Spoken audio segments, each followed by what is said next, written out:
Hi, John Hess from Filmmaker, IQ.com. If Hollywood has taught me one thing, it's that if you have any bit of success, always plan on making a sequel. My last video, my last just one thing, got a little bit of traction from when we talked about moving the cut one frame ahead of the audio in order to get them to sync up in our perceptual system. In that video, I wanted to really get across that this really was just one technique. Now, if you focus solely on just the cutting and metronomic cutting to the beat, your video is going to be very, very boring. There are other techniques out there, including cutting on action. Cutting on action is one of the most important ones. And what better way to explore that than to take a piece of professional popular media and dissect it? And I don't know why I didn't think about this, but film trailers are a great example of when you want to cut to the beat. So let's dissect the trailer from The Batman that's making the rounds right now. If you haven't seen the trailer, pause this video and go take a look at it.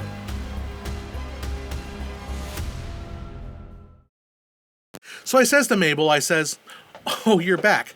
Well, in this video, we're going to look precisely at the cuts themselves and where they fall in relationship to the audio itself, to the sound effects of the music. Now, we're not going to be going frame by frame and looking at all the Easter eggs. That's another video, that's another channel. We're going to be looking strictly at the edit. And we're going to look for not only where does that cut happen, but also looking at basically the action that's happening in the frame and how the actions can also sync up with the sound effects.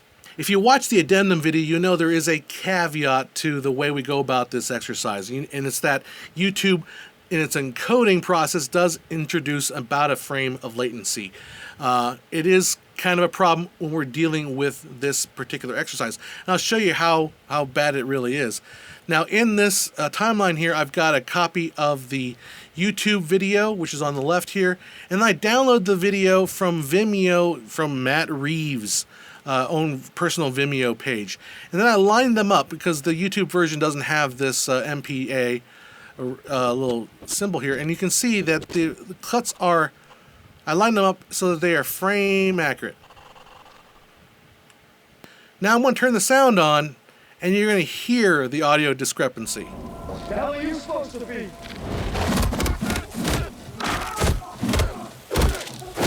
So you can hear there's a significant audio delay. In fact, I measured it, and it ends up being about 59 milliseconds. So Vimeo is 59 milliseconds ahead of YouTube, and 59 milliseconds is a little bit more than a frame. So for the purposes of this video, we're going to be studying the Vimeo version. I'm not going to be using the YouTube version. Now, keep in mind, too, the video's been out there. It's been seen, 30, 40 million, 50 million times, whatever the number is. And I don't believe a single person has complained. In fact, this is probably the first video that's bringing up the fact that it's a frame off as far as the audio. So, when you get to the end viewing point, is it that crucial that your sync is perfect right on? Not really.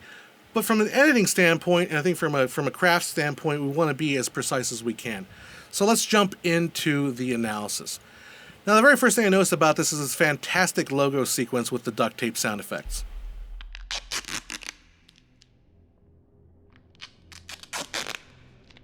Okay, now if we actually sit down and we actually go through this frame by frame, we find, rather surprisingly, the sound effect, as you can see here, comes first, and then the jump cut of the logo, slowly scaling down, happens 2 frames later. So we hear the effect, and then we see the effect. And I love this. This is so cool. There's something visceral about the way that works. I think it's because, I'm just going to go on a ball, it's because when you pull duct tape, you hear that sound effect, and then you feel the give of the tape. And doing this, where you're putting the logo like a frame or two after the sound effect, just makes, you get that visceral feel, and it's so cool.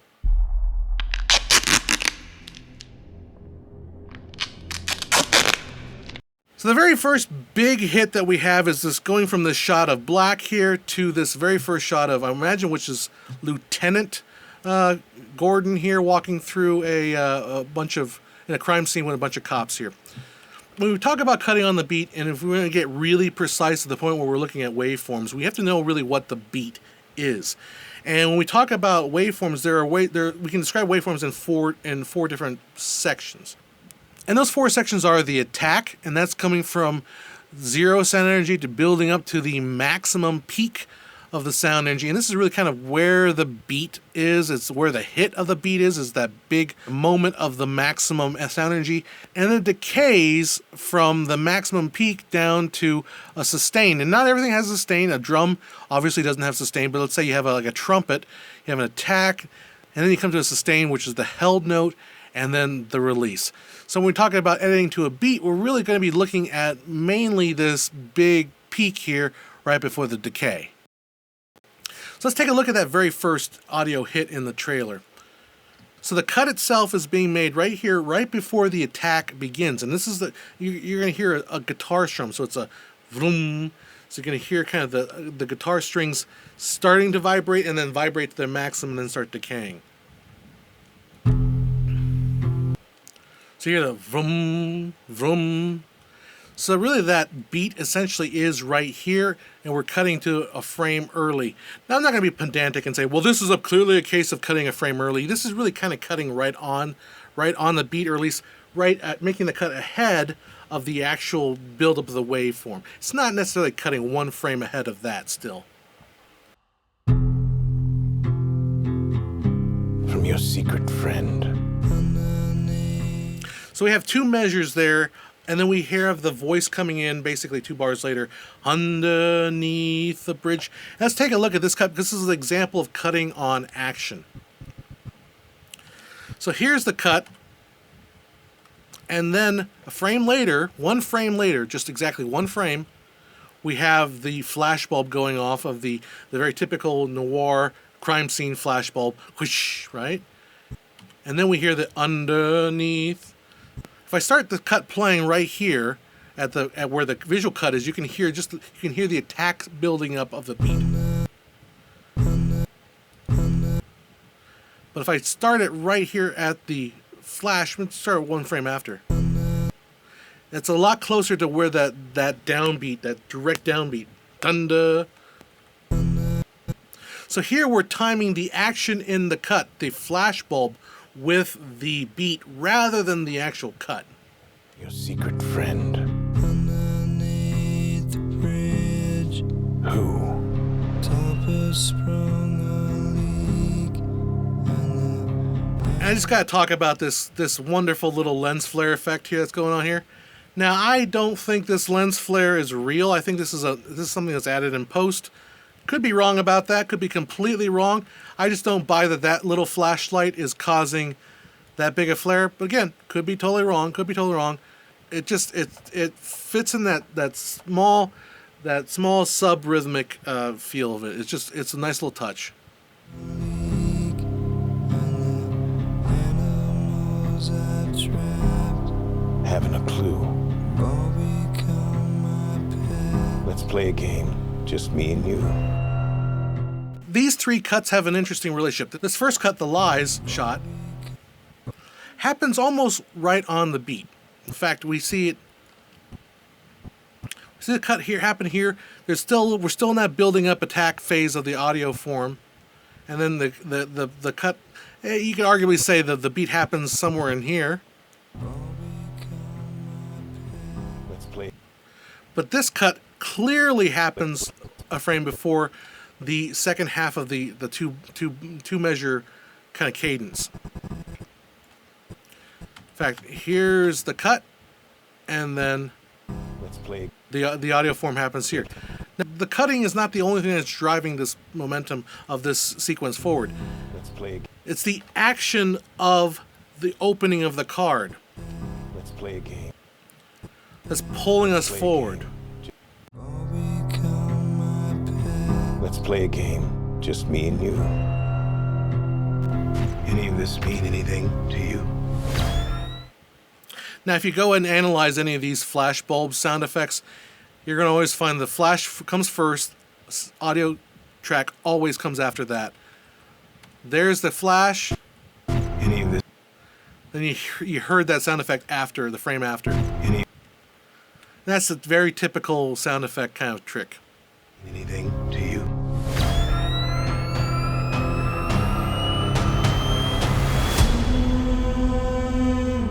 Great cut there. We have the ascending tone, the whining pitch of the flash, and it's again carrying that motif of the flash to the press conference. It's a direct, it's a beautiful cut there.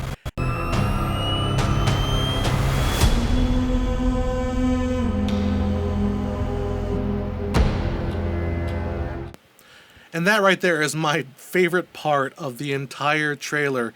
It's the eye blink syncing there. So this cut between this press conference shot here and this shot of Bruce Wayne's eyes doesn't really fall on any kind of beat, doesn't really fall anywhere important. But that blink, man. And if you're in the editing circle and if you've watched Walter Murch's In the Blink of an Eye, his book, I mean, that's a classic editing book. I don't know if it's done purposely, but it's like a nod to the concept of the edit is the blink of an eye. And this lined up perfectly. And that hit is really right on. The eyes closed. When they open, that's when you hear the hit. Brilliant. That's my favorite cut.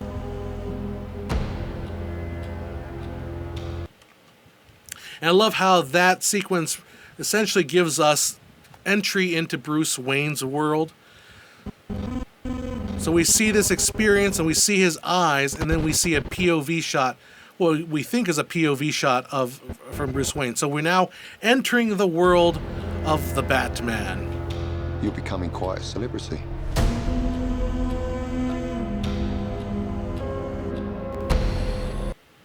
Now that sequence, I want you to notice, listen very carefully to the background, the music. You hear a ticking clock.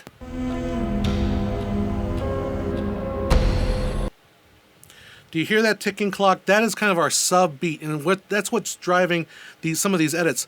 But the interesting thing about this is that the clock is ahead of the cuts. Do you hear that? It's like the clock is driving the cutting. So now we're putting the cut behind the beat. And I think what's great about this is it creates a little bit of tension. You're feeling like you're behind. You're out of sync with the world. What's going on? And that's what's going on. It's exactly what's going on with Bruce Wayne's mind here. He's like, what the heck is going on, guys? I'm being incredibly goofy and silly. I have no idea why. So he's out of sync. And that's a good example of how we use that kind of cut. And I just love the way that car bounces against that column just to the same feel of the drum hit. Why is he writing to you?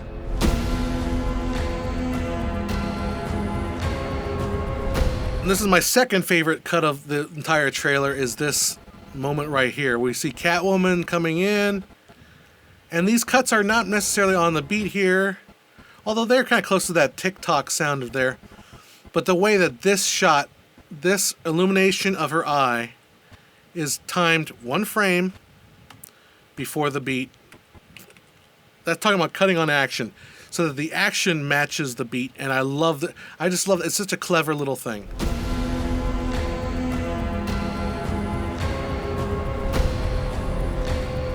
If you are justice. As you watch this, continue watching for cutting on action, like this shot right here. The hand matches the beat, not the cut. Cuts happen here, but the beats right here, it's this hand motion that makes that sells that effect. If you are justice, please do not lie. What is the price for your blind eye? The hell are you supposed to be? So you've got this great audio build-up, and then we get to basically the, for lack of a better term, the money shot of this trailer, which is, of course, shown over and over again. It's the beating up of this Joker wannabe here, and this is a great example. You create this big audio build-up, and then you remove the sound altogether, and just let the effect play out.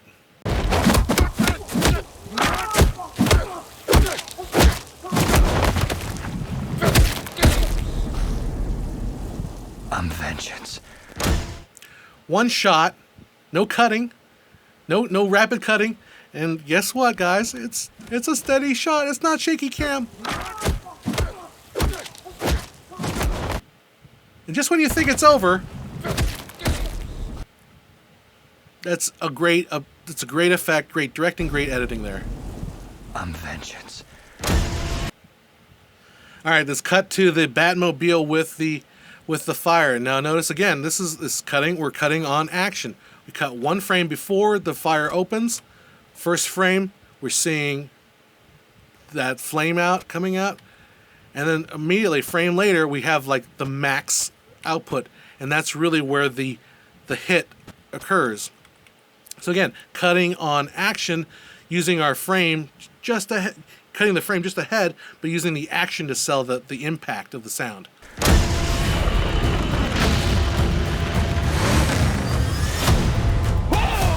So this is the one kind of weird shot sequence that I haven't really quite figured out, but then again, it does happen so quickly, and it all kind of jumbles together, and it feels good in the end, but if you look at it frame by frame, you see it's a little bit strange.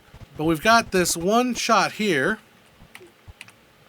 shot of the muzzle flash, and the next frame we have an explosion of light, and then we have the reaction. Batman starting to recoil. We've got sparks flying all over the place. This frame we do have some sparks flying over the guy's face, so hopefully these are artificial, because that would suck to try to get this actor to have actual sparks in his face like that. That's a little close to his eye. I wouldn't care for that. And then, so this is basically a 4-frame sequence. Boom, boom, boom, boom, boom. But it's got such a punch to it. This is, to go on about it, this is why 24 is so awesome. You have 4 frames, and it's got this tactile kapow feel to it. But the thing is, you hear the sound reaction way after. So you see that stuff, and then really it's the sound overlays the next shot. But again, I think what you're trying to do is create a bit of a chaos there. So it's like a lot of jumbled things going on here, and then you have that line, "This guy's crazy," so it's meant to be a little bit off-putting. And then we have this audio ascender, and visually we match that with Batman ascending. This guy's crazy. Ooh, ascending, and we see Batman ascending. It's an obvious visual metaphor. And of course, with this last shot, this is the biggest beat of all time. When we show the Batman logo, we go into the Batman graphic logo. What do? We put that cut 1 frame ahead. Actually, it's about 1.5 frames, maybe 2 frames ahead. We hear that boom a couple frames later.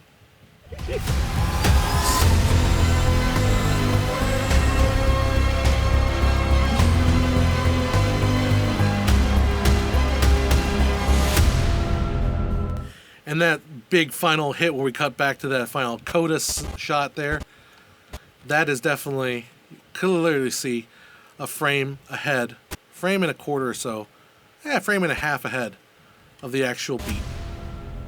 You're part of this too. I hope you can see that there's a lot of different techniques at play in just this trailer alone. There's shots behind of the beat, shots behind the beat, shots even on the beat. Now, are the editors working frame by frame? Yes, they are. Editors are getting down their nitty-gritty and manipulating frames to whatever they feel is the correct feeling that they're trying to achieve. So frames do matter. Like 1 frame will make a difference, especially in a trailer, because the trailer is only 2 minutes long. And these editors, I don't know how many hours they bill, but they're spending some significant time just cutting 2 minutes of footage. So you betcha that 1 frame does matter. So that's all I gotta say about this. It's a fantastic trailer. Kudos to whoever did this. This is wonderful work, and I can't wait to see the movie. But I've been going crazy. I've been watching a lot of Batman lately. I watched a lot of the animated series. I've watched Harley Quinn, which I absolutely adore. It's a fantastic series. So I started getting into a lot of the weirder Batman. I watched Hush, which I think this is going to be kind of a takeoff of. Very similar as far as the way they treat the Riddler. Anyhow, I'm digressing. If you found this useful, if you found this helpful, click that like and subscribe. Do whatever YouTube wants you to do. Make sure to check us out on Patreon. Thanks to the guys at Patreon for helping us out. You guys are fantastic. If you need a Filmmaker IQ merch, check out the merch shelf below. And it's all left for me to say is to go out there and try analyzing, try downloading your favorite trailer and go frame by frame, just figure out how it works. It's a great way to learn, and then go ahead and make something great. Make your own trailers. I'm John Hess. I will see you guys at filmmakeriq.com.